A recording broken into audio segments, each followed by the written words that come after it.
Well, hello. Welcome to Morning Coffee with Maddog Merv. I've got my grandson's big mug today, and I have been out here cooking on the Blackstone, making some breakfast, and we need to catch up on what's going on the channel. So let's get going. Welcome to Morning Coffee. Maddog Merv today. Got our French roast this morning Bagel. again. I wonder if I'm a big fat guy. I mean, And then holy they cow. I always had a schmear. A schmear. He's probably going for bagels. He's trying to steal. Oh my gosh, I can't even believe it. I have no clue. And I got a bunch of chores to do. Oh, who wants to do that? For today's shout out, there's a channel I've mentioned before, and I would like to mention them again. I think it's worth checking out. Battleship New Jersey. The curator of the Battleship Museum puts out a YouTube channel that is actually very informative. A lot of different information about naval battles, naval strategies, the Iowa class battleships, and what's going on with the Texas, different things like that.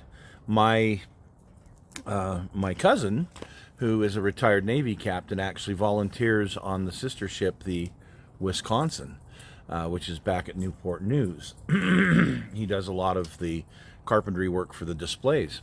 So the Iowa class, and having been on the Missouri a couple of times in my life, that's a class of battleship that kind of means something to me. I'm currently working on a Missouri in 1/350th scale, so I've been going back over and watching a lot of the videos that they have on this particular channel. So check it out if you get a chance. Battleship New Jersey. Well, I'm outside this morning. It's actually, I want to say it's like upper 30s, 40 degrees-ish, which normally you'd think is pretty cold. Fortunately, there's no wind. And it's actually fairly decent out here. I don't need a jacket. So, but I came out to make some food on the Blackstone for my daughter and I. And Cruella wants to play ball. Ball is life with her anymore. So that's what I keep doing, is reaching down to grab the ball with my nabbers. You can see it's all slimy, but she loves it. Boy, that dog is something else. Well, hey, on the channel last week, we were looking at one of the old school, several of the old schools here in Salt Lake. I did a format a while back and finished it on this last video of elementary schools that were built between certain years, just in Salt Lake City proper, not the whole valley, because that would be a lot more comprehensive. And one of these days I'll put that out too. But this was just elementary schools. And after World War II, of course, there was a big boom for families here in the metropolitan area.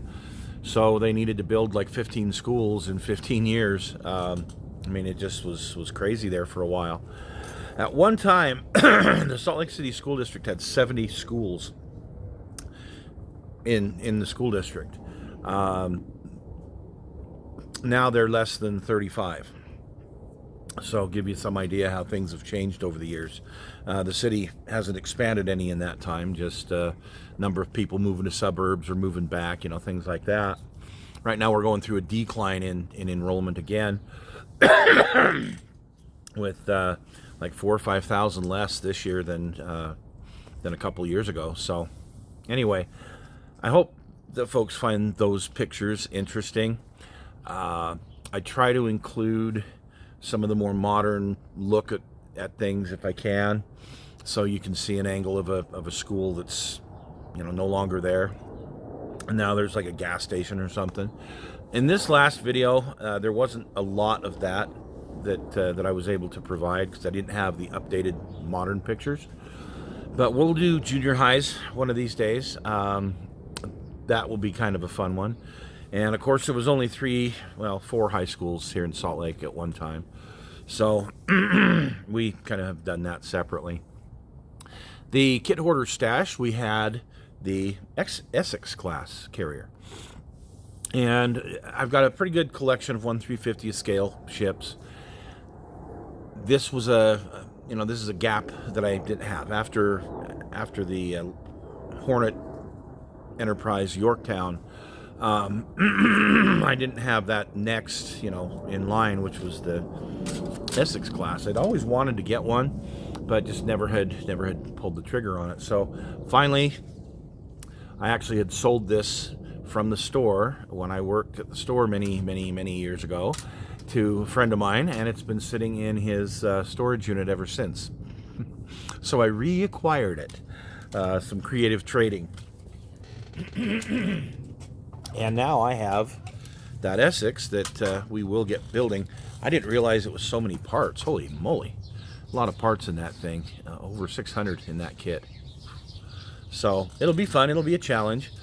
And would definitely say there's not going to be photo etch on it. Because I'm just not that. Yeah. Anyway. So we're going to try and do an every other week thing with the stash.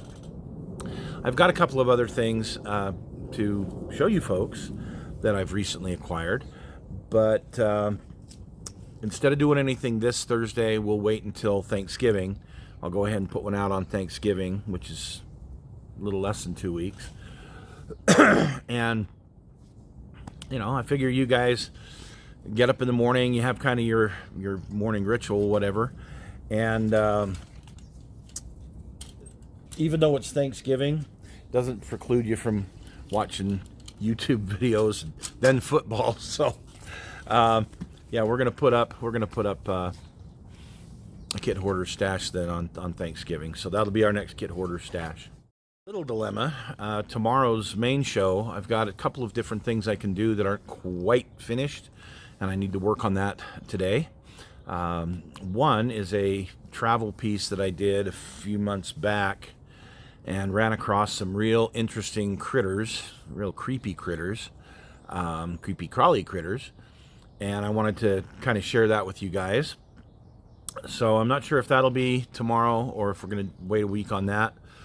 But the other one I can do is my current projects, which I'm doing some restoration work on a couple of my ships, my 350th scale ships, getting them down in my office so that they're semi-safe, not out here in the elements. And I've been doing some preliminary paint work on the Missouri kit in preparation for building that. So we'll do one show tomorrow and one show the next week. I'm just not sure which one it's going to be. It kind of depends on which one gets to the finish line first today. So sorry, that's the best I can do for that. Well, so early in the week we had a cold front move through and some rain, which is nice. It's good to keep the grass moist, if you will, so it doesn't all dry out and get all torn up by us walking on it and running on it and playing ball on it. But one of the things that happened is we were playing ball, Cruella and I. She jumps up, hits it with her nose, and goes over the fence. And just the sad look on her face when she lands and she's looking over the fence like, there's my ball. You're not getting it back for a while. Not till the neighbor comes out and gets it. So I decided I needed to order some new tennis balls, which I did. The next day was chilly, but at least it was a bright, sunny day. And she had brand new tennis balls to play with. So she's been a very happy pup this week. Except for now, she wants me to throw her the ball, and I'm not doing it. So other than that, I've been working on restoring my USS Hornet. Gosh, I bought this back when it came out in like 2002, because it's big, 1/350 scale, and it was a Hornet, and I'm a big fan of those big three aircraft carriers from Midway. So I picked that up back then. I built it, within a year or so of purchasing it. And then I had trouble with the painting on it, trying to get the painting right. Finally did a pretty decent job on it. And it got to a certain point in assembly and just stopped. Then a few years later, pick it back up, start working on photo etch for it. Because I thought, yeah, this will be a good one to do photo etch on. Yeah. Me and photo etch don't mix. So, go get it.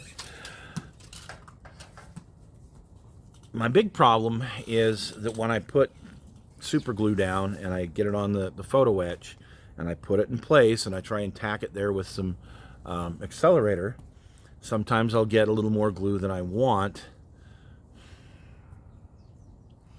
and super glue doesn't wipe off, real well. So it makes a mess. I don't know if there's some better glue that I should be using. My friend says white glue, and I'm like, I've tried that, and I can't get it to work. So I'm very frustrated whenever I do the photo etch crap, because I just can't, I can't get it to look good. But anyway, I had done a lot of photo etch on it, but there was a lot of assembly still to do.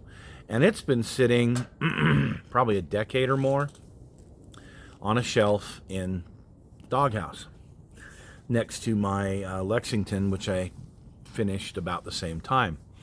Now that I've got an office to really hang them on the wall, get them out of harm's way, I grab it and put it on the wall, and yeah, I mean, it's in pieces, so I'm like, I better get this thing finished. So I've been working on that this week. Somewhere along the line I'll show you some pictures of it. It actually isn't turning out too terribly bad, but I've been working on that, and I've been doing some preliminary paint work on the Missouri. I decided to go ahead and do the Missouri, and I decided to do it in measure 22. Not my favorite measure at all, but I made that decision to go ahead and do that. But I've done a lot of when I say preliminary painting, I mean on the tree, and getting it ready so that all I have to do is do the little sub-assemblies and then just put it all on. So we're going to see how that works. I'm going to take you folks with me step by step as I do a bunch of this stuff. But yeah, that's one of the things I'm working on right now, and just waiting for the weather to turn real cold and nasty. Fortunately, it hasn't done so yet. So anyway, that's what's going on the channel. I hope you guys have a really good week, and thanks for tuning in today. We will see you tomorrow for whatever show we decide to put up. So take care. Bye-bye.